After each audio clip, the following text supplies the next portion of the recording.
আমাদের কিছু করণীয়, সেটা হচ্ছে যে ফ্লাইট এক্সপার্টের যে টিকিটগুলো আছে প্যাসেঞ্জারদের, এই টিকিটগুলো যাতে কোনোভাবেই রিফান্ড না করা হয়, এটার জন্য আমরা সরকারি উচ্চ মহলের সহযোগিতা চাচ্ছি।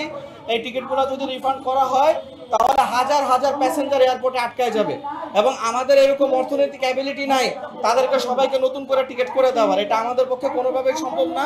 ফ্লাইট এক্সপার্টের তারা নিজেরাও টিকিট ইস্যু করে নাই সবগুলা, তারাও আবার অন্যান্য কয়েকটা সাপ্লায়ার থেকে টিকিট নিছে। এর ভিতরে আছে হাজি, এর ভিতরে আছে ফ্লাইফার এবং সোমা।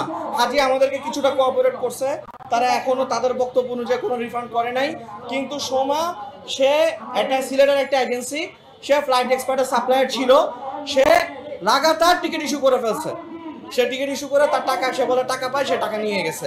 এখন আমার প্রশ্ন হচ্ছে, সোমা ফ্লাইট এক্সপার্টের কাছে কত টাকা পায়? ফর এক্সাম্পল সে 2 কোটি টাকা পাইতে পারে, কিন্তু সে টিকিট রিফান্ড করে ফেলছে হয়তো 5 কোটি টাকা। হাজি হয়তো 1 কোটি টাকা 2 কোটি টাকা পাইতে পারে, কিন্তু সে হয়তো টিকিট রিফান্ড করে ফেলছে বা রিফান্ড করবে আরো অনেক বেশি।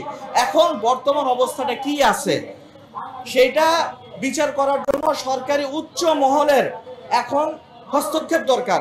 আমরা সরকারের কাউকে পাচ্ছি না।